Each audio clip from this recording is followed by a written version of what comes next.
Have you ever been engaged in something incredibly enjoyable, and then when you check the time afterward, you're surprised to find that 3 hours have passed, but it felt as if only a few minutes had gone by? And then you say something like, I guess time flies by when you're having fun. Or have you ever woke up one day to see your son or daughter graduating from college, and it feels like just yesterday they were graduating from kindergarten, and you stop for a moment and say, gosh, where did time go? Or have you ever experienced a moment of love at first sight when you saw your spouse for the first time, and then years after that moment happened, you are telling the story to your friends, and you say something like, when I saw him for the first time, it was like time stood still. In this video, I'm going to be talking about the nature of time, how it might not be as absolute and fundamental as you think, the power of the present moment, why eternity has nothing to do with time that goes on forever and ever, and what it really means to experience eternal life. Now, up until the 20th century, Newtonian science told us that time was something absolute, linear, and universal, meaning time was fundamentally the same anywhere in the universe.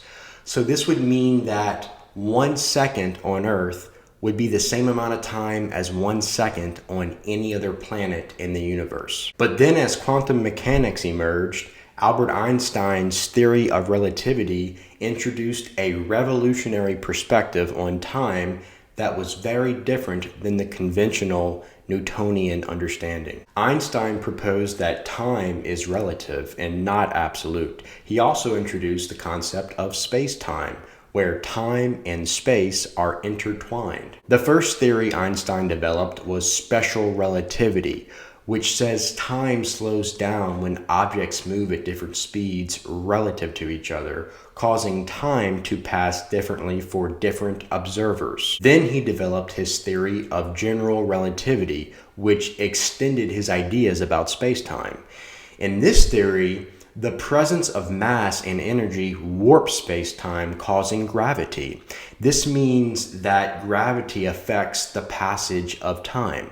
So clocks placed in strong gravitational fields, like near massive objects, run slower compared to clocks in weaker gravitational fields. This means that the closer one is to a gravitational field of an object, such as the Earth, the slower time goes. For example, say you and your friend have identical and perfectly synchronized watches, and you are in a valley located at the bottom of a mountain, and your friend is on top of that mountain. Now, according to general relativity, because you are in the valley closer to the center of the Earth, you will experience a stronger gravitational field compared to your friend who is on top of the mountain. Because of this, your watch will tick slightly slower compared to your friend's watch on top of the mountain, where the gravitational field is slightly weaker. So time is relative, and depending on where you are, time for you could be different than time for me. Our sense of time comes from how the human mind names and measures how objects in space, like the Earth, the Sun, and the Moon, relate to one another in their orbits and rotations. And this forms the basis for our calendars, our clocks, and how we perceive the passage of time. But if we were on another planet, or if we were somewhere outside of this solar system, our sense of time would be astronomically different than here on Earth. So this sense of time we have here on Earth is very relative, and it's not like this anywhere else in the universe. It's not fundamental, and it's not absolute. Just think about how small the Earth really is. 1 grain of sand compared to all the beaches in the world doesn't even begin to show how small Earth is in relation to the ever-expanding universe. And yet, our perception of time here on Earth that we think is everything that we think is the ultimate and so absolute and fundamental and universal doesn't exist anywhere else in the universe. Time is fluid, spacious, curved, temporal, dynamic, weird, mysterious, and most importantly, illusory. As Einstein said himself, time is a persistent illusion. Now, by illusion, this doesn't necessarily mean it's not real, because in our subjective experience through our finite mind, time is definitely real and important and useful and helpful and needed to live here on earth.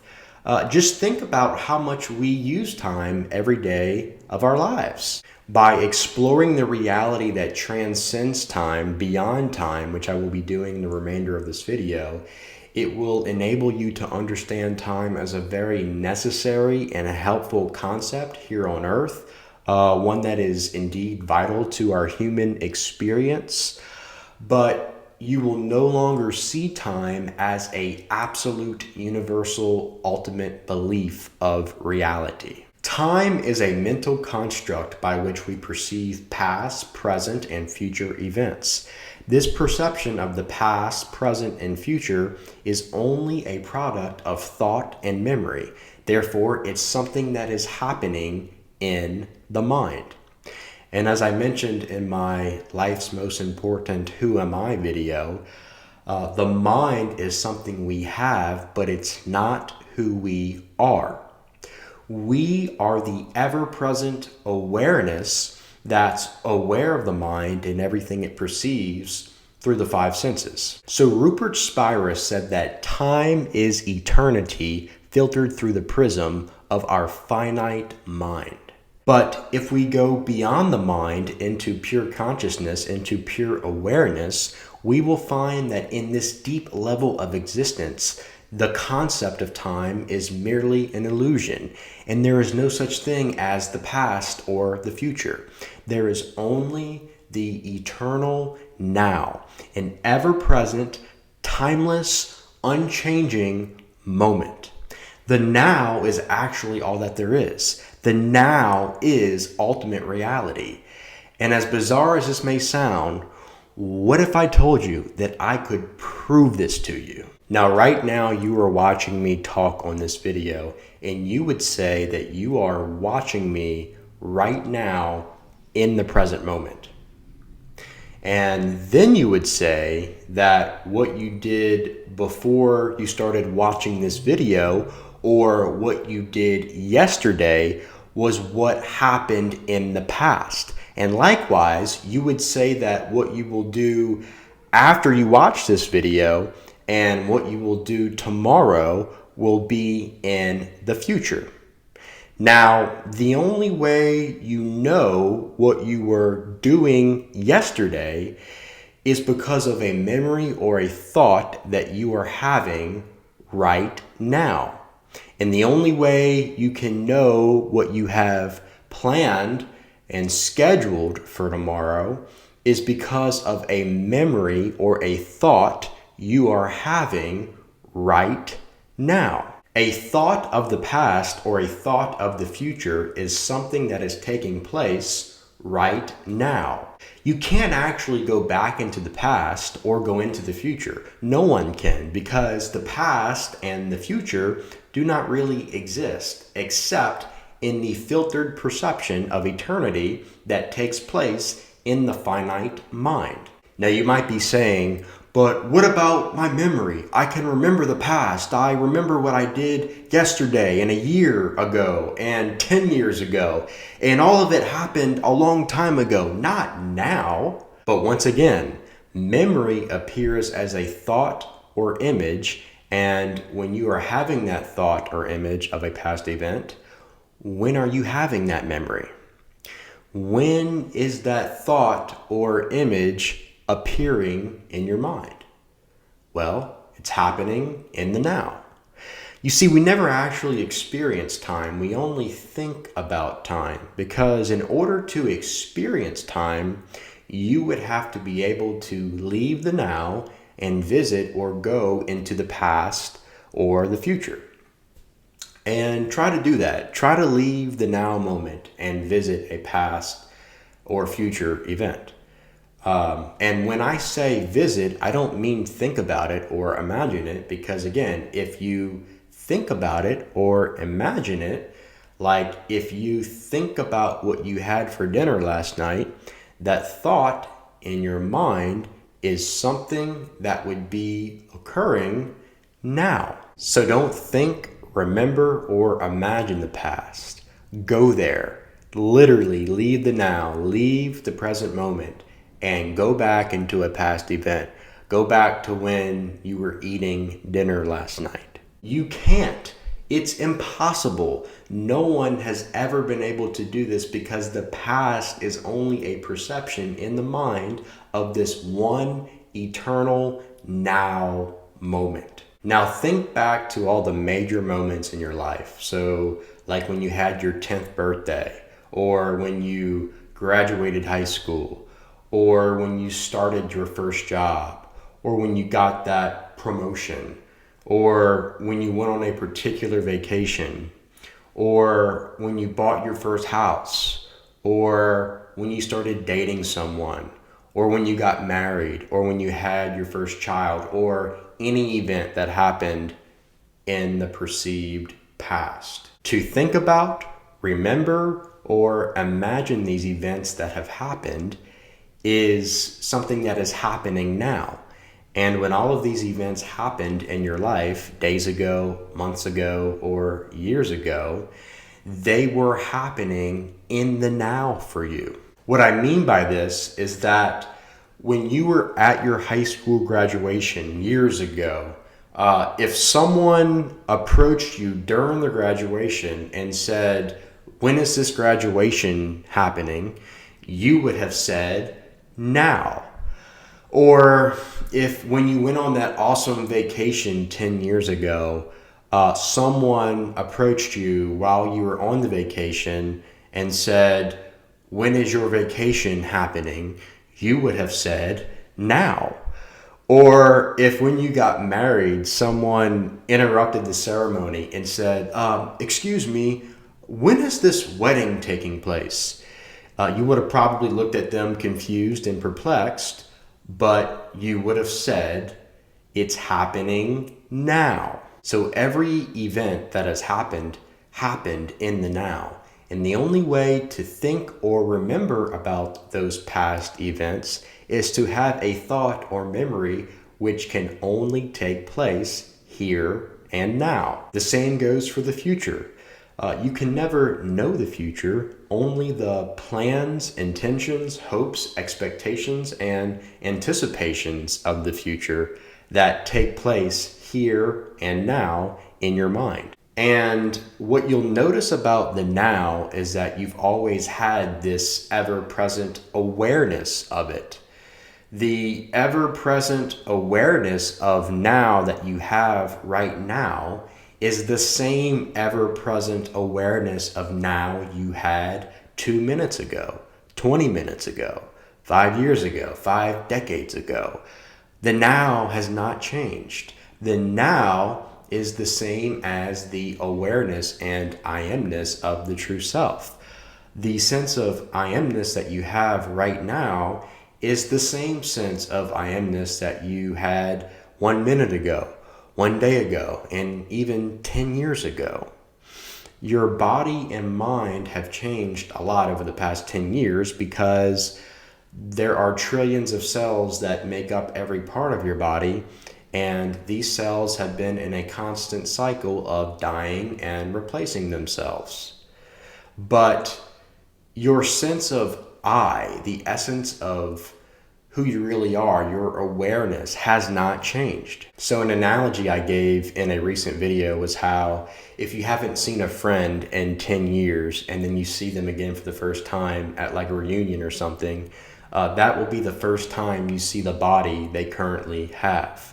Their body and mind from 10 years ago no longer exist, but the essence of who they are, their I amness, is still the same. And I gave this analogy to show how we are not the body or the mind. We have a body and we have a mind, but it's not who we are.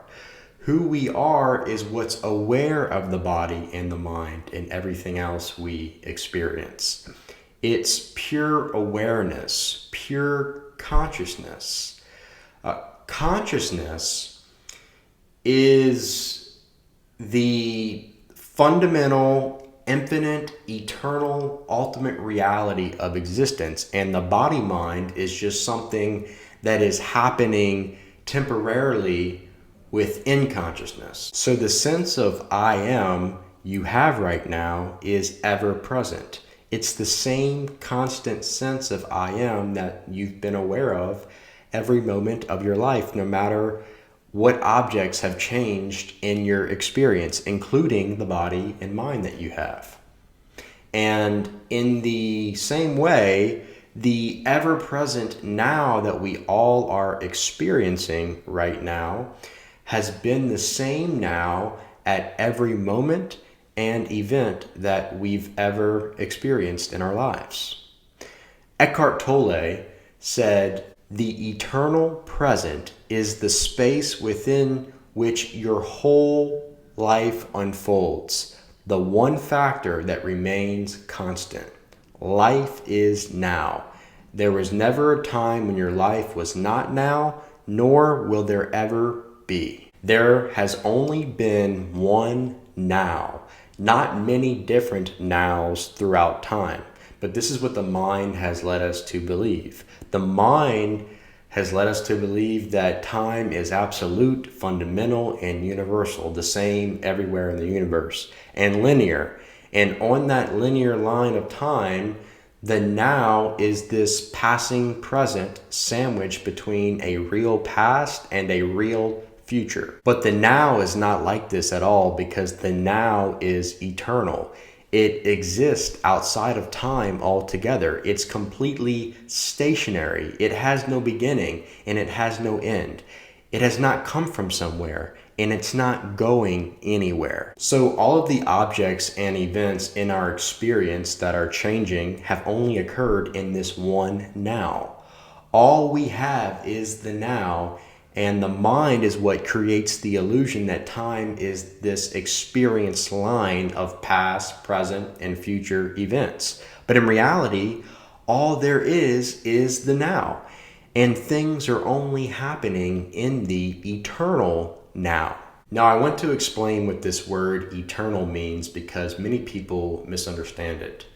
For most people, when they hear the word eternal, they think of time that lasts forever and ever, or everlasting time, or trillions and trillions of years that go on forever. But this is not what eternal means at all. In fact, the word eternal has nothing to do with time because it's beyond time.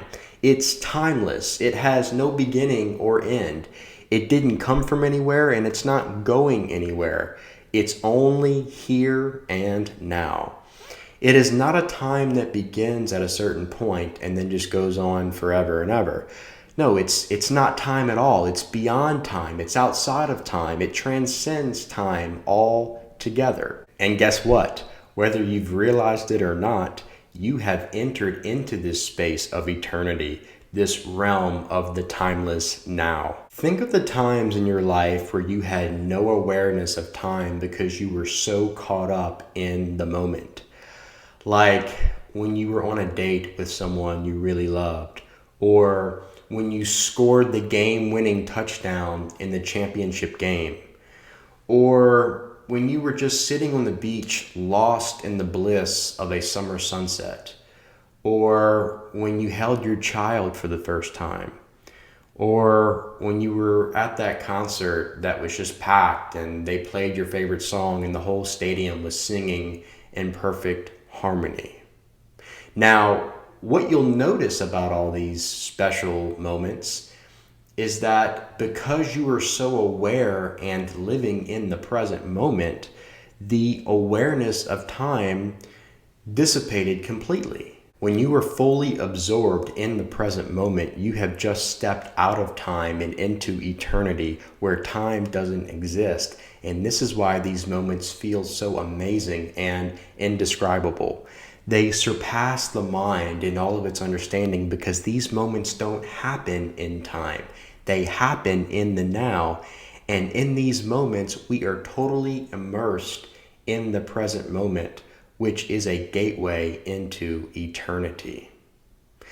Ludwig Wittgenstein said, "Eternal life belongs to those who live in the present." Eternal life is not about experiencing life forever and ever. It's about experiencing life beyond time, beyond the past and the future.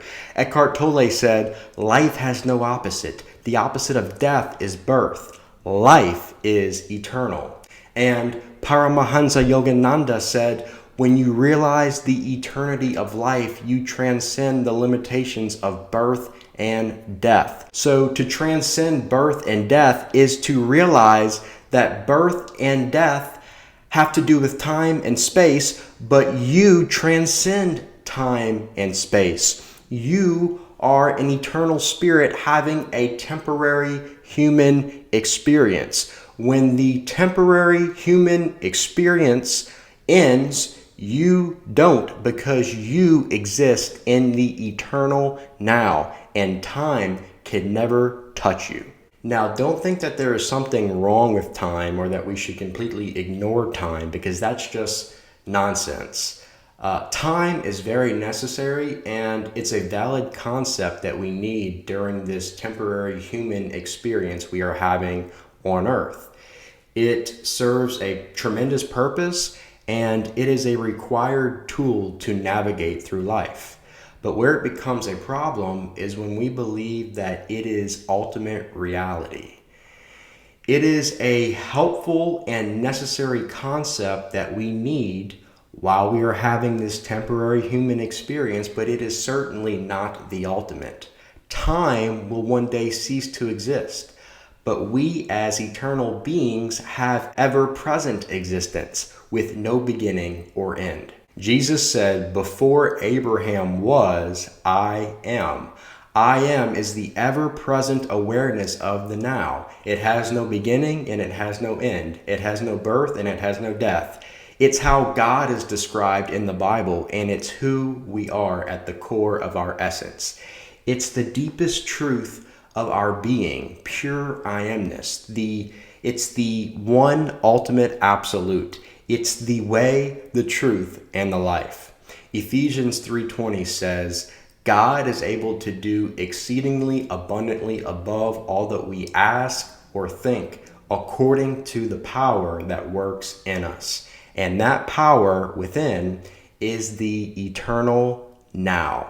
Learning how to rest in this place is the secret to experiencing real freedom from past regret and future anxiety. Meister Eckhart said, "People who dwell in God dwell in the eternal now." And this is exactly what I'm going to be talking about in my next video.